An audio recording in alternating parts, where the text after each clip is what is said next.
Alors bonjour à tous et bienvenue sur Placid Dream, je suis ravi de vous retrouver aujourd'hui, quatrième vidéo de la série les procédures en maquette pour une première maquette, en l'occurrence là sur un avion, le Spitfire MK9C de chez Edward 48e. Voilà, sans doute également une de mes dernières vidéos avec la caméra qui va filmer le dessus, là, qui filme le travail. Parce que eh ben, la cagnotte Litchi a été suffisante pour que je puisse m'acheter une bien meilleure caméra en 4K. Je la reçois normalement dans 48 heures.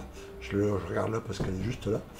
Je la reçois dans 48 heures. Donc, normalement, prochaine vidéo, elle sera en 4K. Parfait. Allez, on attaque. Ok, alors voilà où on en était resté la dernière fois. Il faut maintenant coller les deux demi-fuselages. C'est une étape importante parce que il faut que les joints des deux pièces soient totalement invisibles. Donc, c'est pas bien compliqué. Il y a une petite procédure, petite étape. Alors, vous allez avoir besoin de bande cache. Ok, là, c'est une Tamiya, mais peu importe si vous avez de la MIG, même si elle est un peu plus large, etc. Peu importe, mais de la bande cache, vous allez en avoir besoin. Donc, dans votre premier matériel, je vous conseille vraiment d'acheter un peu de bande cache. Parce que ce qu'on va faire, je vais vous montrer ça. Alors déjà, assurez-vous que les rebords de colle, là, ça soit à peu près propre. Ok, s'il reste un peu de pâture, c'est pas très grave. Ok, voilà, mais que ça soit propre, pas gras, etc. parce qu'on va coller. Donc du coup, voilà. Donc ça c'est sec, c'est bien sec. On place la deuxième, hop, voilà. Et on va préparer. Alors j'aurais dû le faire avant. Hop. On va préparer des petits bouts de bande cache. Voilà. Alors je recommence. Voilà, assurez-vous que tout soit bien bord à bord. Ok, on va déjà en mettre un ici. Il ne faut pas être pressé. On peut faire le collage en plusieurs fois. Hein, c'est pas... Je vais vous montrer ça, vous allez voir, c'est assez simple. Là, on va mettre aussi une bande cache. Alors, on serre bien, hein, pour que ça soit bien...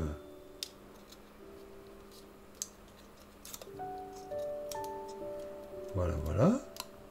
Ok. On va en préparer une troisième pour mettre ici.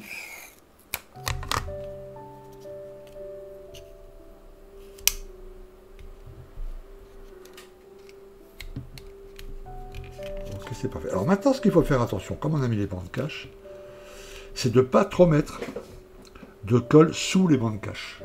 Ok. Voilà. Donc là, la colle, on va y aller vraiment mollo. On va plutôt mettre au milieu ici, vous voyez. Là, par capillarité, la colle va s'étaler sur pas toute la ligne, mais presque. Hop. Hop. Voilà. On laisse le plastique fondre un tout petit peu. Ça prend quelques secondes.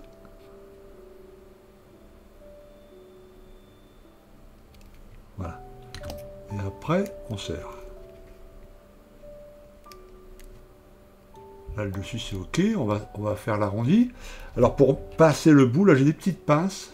Ça, c'est des pinces à dessin qu'on trouve dans tous les magasins d'art. Hein. C'est pour tenir des feuilles sur des chevalets. C'est des petites pinces, donc c'est assez pratique. Vous voyez, comme ça. Hop. Et là, on continue. En y allant vraiment mollo avec la colle.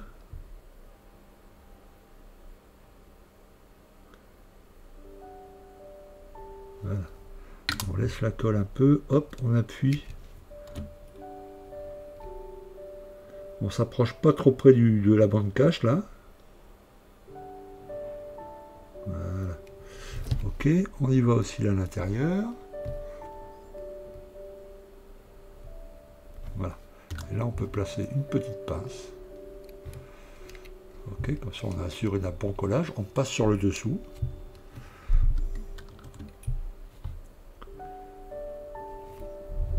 Alors on suit la ligne du fuselage, hein. Pas beaucoup de colle, pas beaucoup de colle.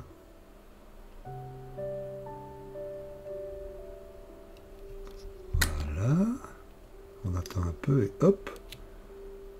Quand on attend un tout petit peu, après avoir mis la colle, un tout petit peu, la surface fond sur quelques microns, c'est vraiment pas énorme, hein. Et du coup après vous appuyez et le collage est bon et parfait. Voilà. Et on continue ici, alors on s'approche pas du... Parce que qu'est-ce qui se passe si vous mettez beaucoup de colle ici, par exemple? Et bien la colle va s'infiltrer dans le truc, mais elle va s'infiltrer aussi dans la bande cache, et il va en avoir partout. Vous réussirez à enlever la bande cache, hein, la bande cache ne va pas coller au plastique, mais il y aura des traces de colle sur tout le fuselage. Vous voyez, hop, je passe, je laisse un peu, quelques secondes. 1, 2, 3, et hop. Voilà, là on laisse contact. On attend un peu, hop. Voilà. N'appuyez pas trop fort, sinon vous allez déformer le fuselage.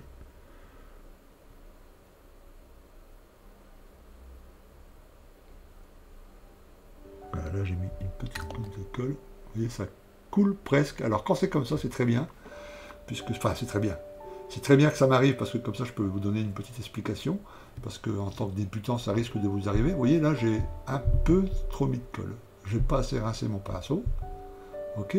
Là, il ne faut pas frotter du tout. Vous voyez, il ne faut pas avec son doigt ou un bout de sopalin ou essayer avec le pinceau d'enlever. Vous touchez à rien. Vous laissez sécher comme ça. Faites gaffe après à la manipulation quand on va terminer le collage de ne pas mettre votre doigt dessus. Mais vous laissez comme ça. Et ça, quand on va poncer ici l'arête, ça va s'enlever tout seul et il n'y aura aucune trace. Ok. Par contre, si vous l'étalez avec le pinceau, le doigt, un bout de sopalin, vous essayez de l'enlever, là, ça va être galère parce qu'il va en avoir partout. Et... hop, ok. Là, il n'y a pas besoin de coller, d'accord. On va maintenant... alors, attendez, j'essaye de... hop. Voilà, on va faire ici maintenant. Voilà, on peut y aller un peu plus, pas un peu plus de colle, mais on peut être un peu moins délicat parce que toute cette partie-là, elle va être cachée par un capot moteur. Donc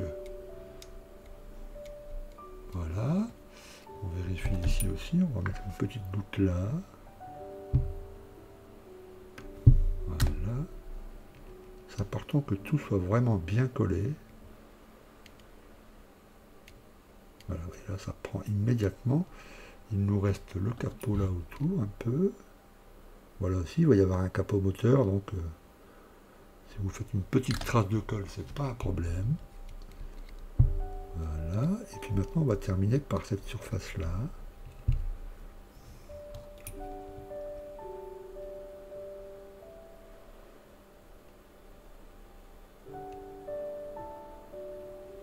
Voilà. Et là, boum.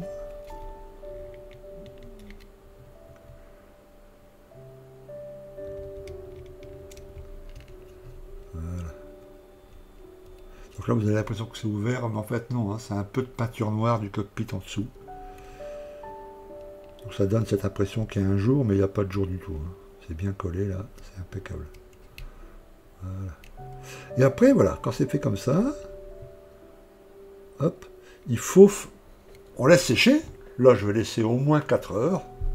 Tranquille, que ça soit bien sec. De toute façon, j'ai le temps. Là, on a le temps de faire autre chose. Après, on va préparer les ailes, par exemple. Bon. On revient, on enlève les bandes cache, et puis on verra. Si là, il manque un peu de colle, on rajoute, hop, on resserre, on relaisse 4 heures. On a le temps. Mais cette partie-là est vraiment importante. C'est la partie sur les ailes. On va y revenir après, mais voilà, que les bords d'attaque soient bien préparés. Parce que dans la réalité, ça, c'est une seule pièce de métal. Hein, ok. Donc, il ne faut pas qu'on voit une ligne ici.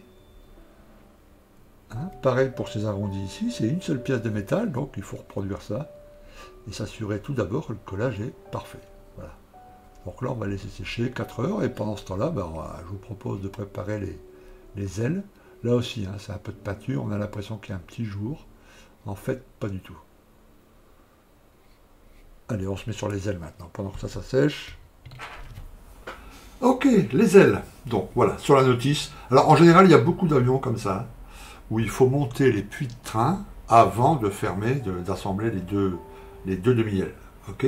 Donc c'est le cas ici sur le Spitfire. Vous voyez, il y a des... si vous faites cet appareil-là pour regarder la notice, vous verrez que voilà, il y a des petites pièces ici à coller. Maintenant se pose le problème de la peinture. Alors on pourrait très bien refermer déjà, coller. Et puis ensuite, peindre l'intérieur des puits de train. Donc il y a une partie ici qui va être visible, et puis évidemment, tout le pourtour des puits de train. On peut également le faire maintenant, c'est-à-dire avant le collage. On passe un coup de peinture ici, un coup de peinture ici, tac, tac, le tour, le tour, le tour. Ok. Si vous faites à l'aéro, je vous le conseille de le faire maintenant, comme ça. C'est plus facile. Si vous faites au pinceau, vous pouvez d'abord coller les ailes. Et puis après, une fois que c'est bien collé, bien sec, bien poncé, faire la peinture au pinceau à l'intérieur des puits de train.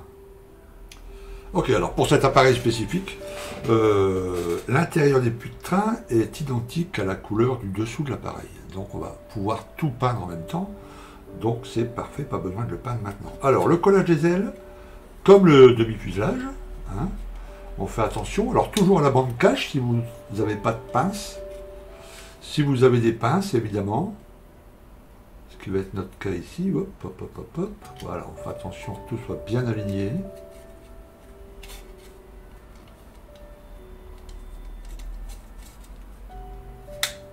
Voilà, voilà. Généralement, il y a un petit clic. Là, le collage est parfait. Voilà, un petit peu de colle. Alors, la colle extra fluide va se... Voilà, par capillarité. Elle fait fondre le plastique légèrement sur quelques microns. On attend un peu et hop, on serre. Quelquefois, vous allez voir apparaître un petit boudin. Et bien, c'est parfait, c'est un très bon signe. Hop. Et on continue tout le tour de l'aile.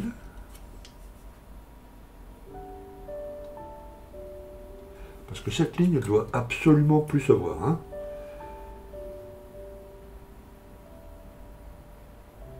Voilà, en réalité, c'est une tôle qui fait tout le tour. Elle est courbée en usine. Donc il n'y a pas du tout de jointure. Donc il va falloir travailler ça. Voilà, vous voyez, le petit boudin se forme. Vous voyez les petites... hop, attends, le focus, voilà, les petites perles là. C'est un petit boudin et ça c'est parfait parce qu'on va pouvoir l'enlever très facilement par ponçage après quand ça sera bien sec. Voilà. On fait particulièrement attention dans les endroits comme ça, vous savez où il y a les canons là, parce qu'on va travailler dessus là aussi hein, pour que ça soit absolument parfait. Alors des petites pinces. Alors si vous utilisez la bande cache, on fait comme pour le fuselage, c'est-à-dire qu'on pose d'abord ces bandes cache et on met de la colle très délicatement, surtout pas à côté des bandes cache, hein, pour pas avoir de petits problèmes ensuite de colle qui se répand en dessous de la bande cache. Et là, hop, voilà, on laisse la colle agir. On a le temps, on n'est pas pressé. Voilà, on replace les pinces pour que ça soit correct.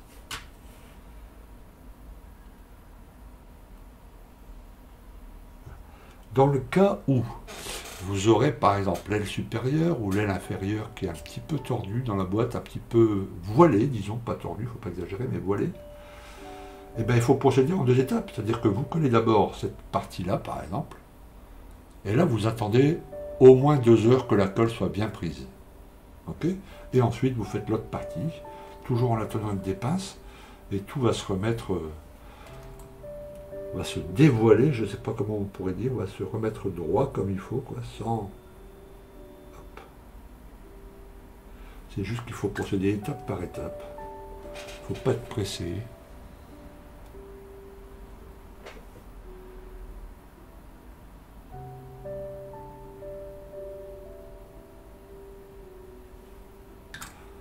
Voilà, toujours avec des petites pinces. Voilà, et une là au bout. Voilà. Ok, bon, je vais continuer sur tout le tour de l'aile. Vous allez voir, ça va se poser là sans problème. Et voilà, à cette étape, vous devriez avoir ça. Ça en train de sécher, ça en train de sécher. Dans quelques heures, on va enlever tout ça. Les pinces, évidemment, les bandes cache. Et puis, on va travailler le joint. Alors, certains aiment bien coller d'abord les deux et ensuite travailler les joints.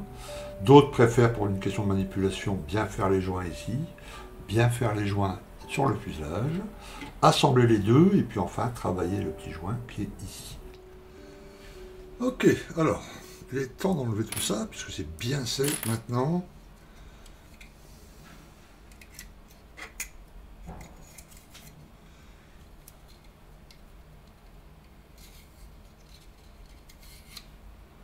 Maintenant, on va pouvoir travailler, on va pouvoir poncer.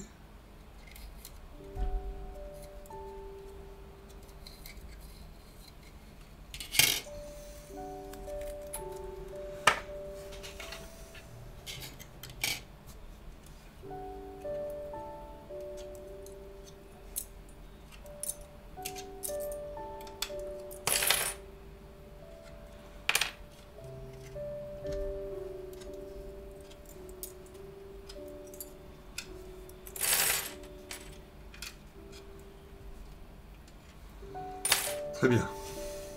Donc on va pouvoir faire juste une petite vérification.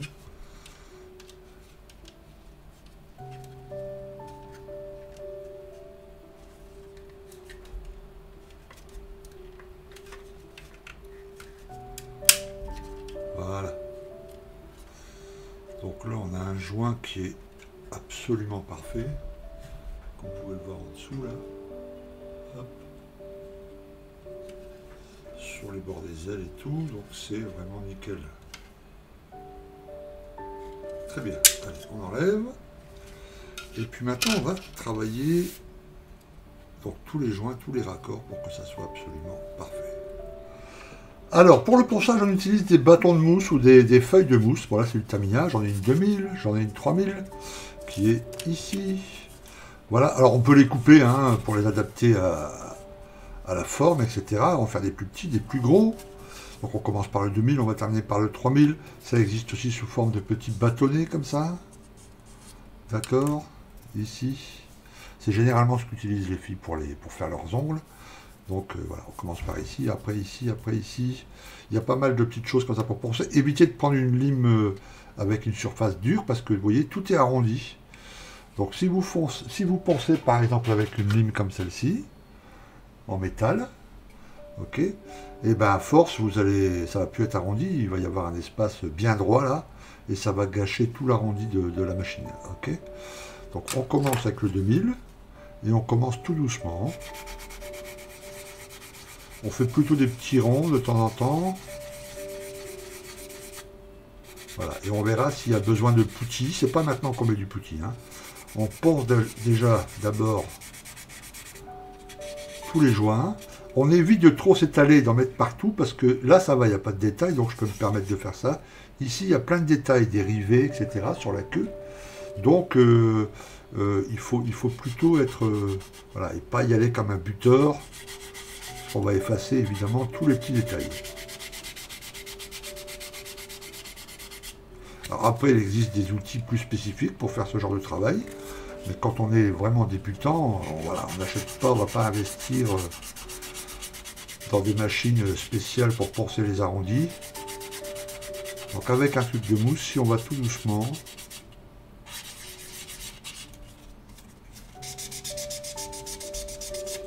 ça peut faire parfaitement l'affaire. Alors vous verrez qu'on y apporte beaucoup de soins, etc. Et puis après, on va mettre une couche d'après. Et puis on va percevoir qu'on a mal fait. Hop, on recommence. On repasse un coup. Jusqu'à temps que tout soit absolument parfait.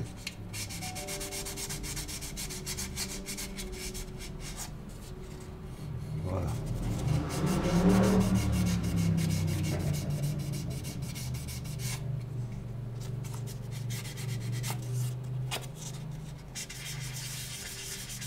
Voilà, et en faisant des petits arrondis, un peu dans un sens, un peu dans l'autre, on atténue les petites griffures qu'il peut y avoir quand on ponce.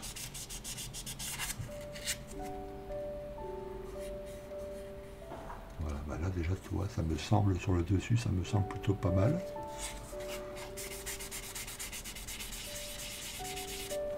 Et puis ensuite on prend le 3000 qui va encore atténuer un peu.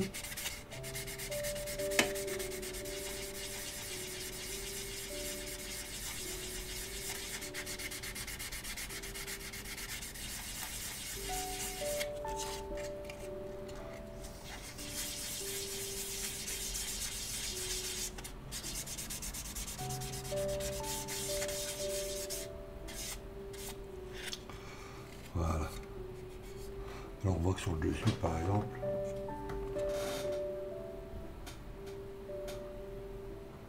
c'est parfait. Allez, on continue sur toutes les autres.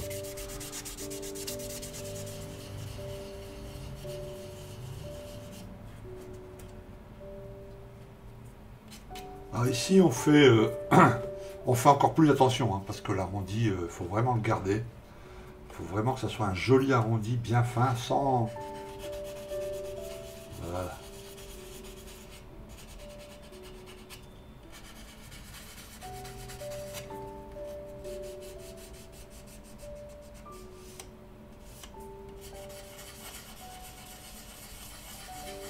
On fait le plus gros avec le grain le plus important, puis on change.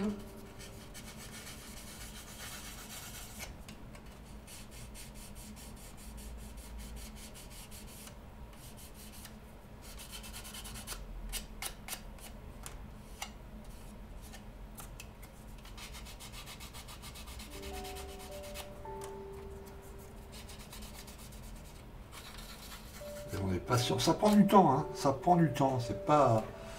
Voilà. On fait pas ça en 15 minutes, quoi, hein. Moi, généralement, je passe une après-midi, une séance entière de maquette, de maquettisme, hein. Je m'alloue 2 à 3 heures l'après-midi. Quand j'ai affaire comme ça à un appareil, j'y passe l'après-midi entière, hein, facilement, hein. Mais ça dépend, enfin, ça va énormément jouer sur le résultat final, hein.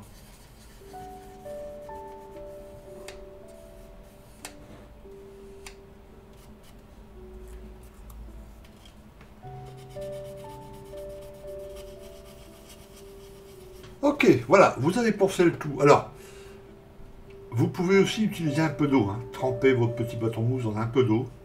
Ok, si vous ne l'avez pas fait, ensuite vous nettoyez le tout. Voilà.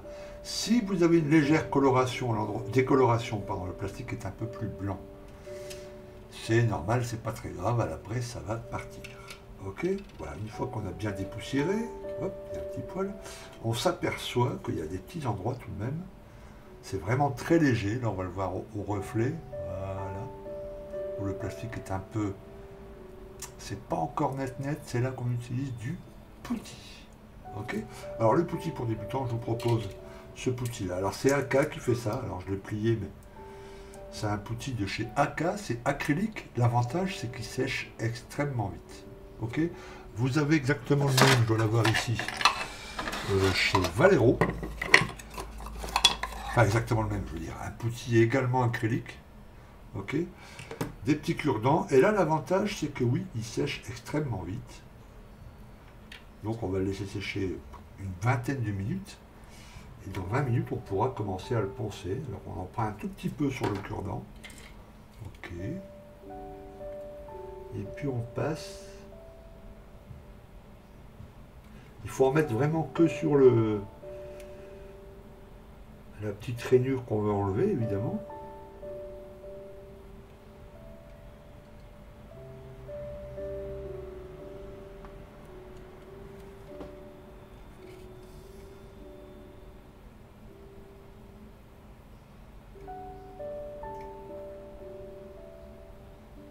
Voilà. Ok, on touche plus. On regarde bien, on examine à fond. Ici, il y en a juste ici.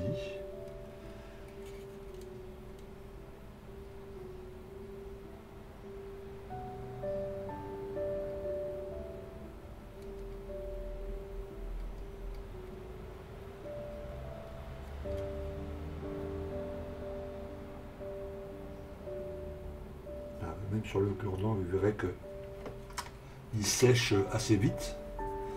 Ok. Donc on essuie un peu le bord. Je vais couper un tout petit peu. Pas hésiter, hein, jamais, hein, à modifier vos outils en bois, comme ça, comme les cure-dents, les couper s'ils sont trop longs, les raboter. Voilà. Là, le reste, c'est bon. On regarde en dessous. Là, ici aussi. Donc on y va.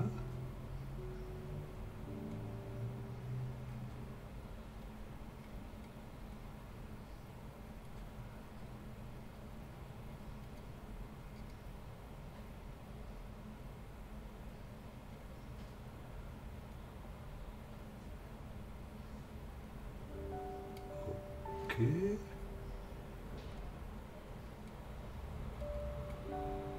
Alors cet outil-là, il est très bien pour les très très fines fissures. Enfin, vous voyez, il ne faut pas que ça soit trop épais non plus parce que sinon il se rétracte. Et là, on utilisera un autre petit. Mais là, c'est très très fin, donc il n'y a pas besoin.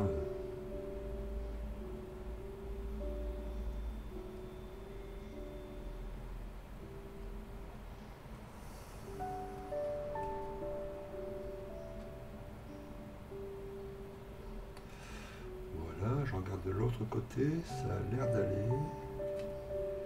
Hop, il n'y avait vraiment que ici. Et ben voilà, c'est parfait. On va maintenant laisser sécher une vingtaine de minutes. Vous voyez, on voit légèrement l'endroit où il y a eu besoin de poutis. Ici aussi, on a repensé un peu derrière. Hein. Une fois que c'était sec, ça se ponce extrêmement bien. Et ici, il y avait voilà, toute petite. Parfait, maintenant on va mettre l'appareil en croix, comme on dit, c'est-à-dire qu'on va ajuster le fuselage aux ailes. Donc moi, sur le kit que j'utilise, hop, ça va se passer plutôt bien, puisqu'on a fait le test tout à l'heure, on a vu que c'était plutôt...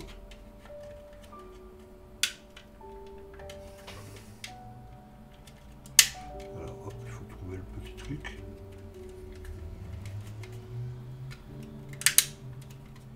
Voilà.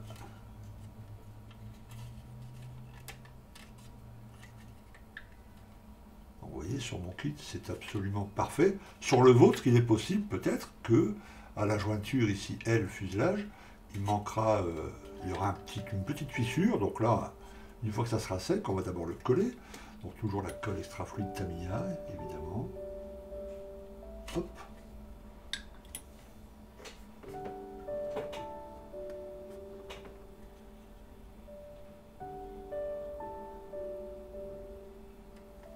Donc le même principe, hein, la colle, c'est toujours la même chose, la même procédure.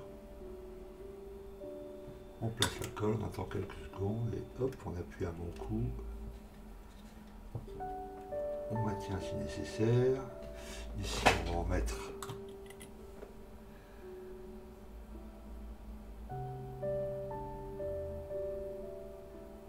Hop, voilà. Hop, voilà. De l'autre côté.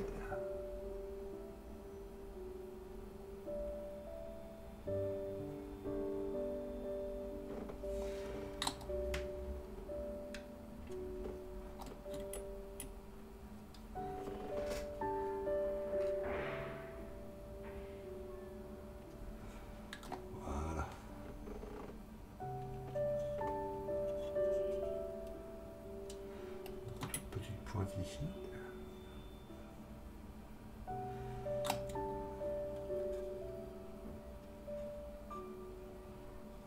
Voilà. Donc là, à première vue, c'est parfait. Hein. Il y a peut-être un tout petit truc ici, là. Vous voyez, hop, hop, hop. Voilà, bah, je verrai quand ça sera sec. Hein. Même chose, hein, un peu de poutis. On laisse sécher 20 minutes. On reponce, etc. Mais là, pour l'instant, c'est nickel. Ici, la jointure est superbe. Donc ça va le faire, ça va être parfait. Donc voilà, arrivé à cette étape, bon c'est plutôt simple. Moi je vais continuer l'avant du moteur, il y a le capot moteur à poser, les deux flaps à l'arrière, c'est juste des pièces à dégrapper et à coller, hein, c'est pas bien compliqué. Et on va se retrouver dans la prochaine vidéo où on va installer la verrière, d'abord la masquer, puis l'installer, d'accord ? Et puis on pourra commencer la peinture. Ok, alors je ne peux pas faire deux vidéos avec deux Spitfire différents pour montrer et au pinceau et à l'aérographe. Donc on va le faire à l'aérographe avec la camo classique pour le Spitfire. Ok. Et puis ceux qui font au pinceau, j'ai fait déjà pas mal de vidéos. J'ai fait un P47 entier au pinceau. Et puis il y a une autre vidéo qui vous aidera. Voilà. Mais ça sera surtout pour les procédures, c'est-à-dire qu'est-ce qu'on fait après la peinture, pour le décal, comment on pose le X22, etc. Bref, toutes les procédures jusqu'au montage complet de l'appareil. Je pense qu'il y aura encore une vidéo, parce que là on a déjà vu pas mal de procédures, comme vous pouvez le voir. Déjà le cockpit, quand on a fini le cockpit et qu'on l'a mis en place, il y a déjà pratiquement, à part celle de la verrière, mais il y a déjà toutes les procédures en place. Hein. C'est exactement la même chose. Hein. La peinture, le X22, le décal, le X22, un jus, et puis c'est terminé. Hein. C'est la même chose, mais sur l'appareil complet. Donc dans la prochaine et dernière vidéo, on terminera ce petit Spitfire. Alors voilà, merci d'avoir regardé cette vidéo. C'est bientôt la fin de cette série, encore une vidéo, donc vendredi prochain, où on le terminera. Voilà, c'est surtout les procédures, je vous dis, hein, post-décal et tout ça. Parce que c'est vrai que les débutants, ça a l'air complexe. Est-ce que je mets du X22 avant, après, entre les deux? Je comprends pas. Voilà, donc on va faire ça ensemble. Et puis ça sera déjà voilà, un bon apport pour vous si vous êtes débutant. Et vous verrez qu'à la suite, hein, c'est ça, hein, c'est des procédures qui se répètent, qui se répètent, qui se répètent. Et après, avec l'expérience, on les peaufine, on les peaufine, on les peaufine, jusqu'à devenir très bon. Et c'est comme ça qu'on obtient de belles maquettes. Après, on expérimente évidemment en peinture, etc. Plein de petites choses à faire. Ok, très bien. Merci à vous, merci d'avoir suivi cette vidéo. Et je vous dis à très très bientôt. À plus, ciao.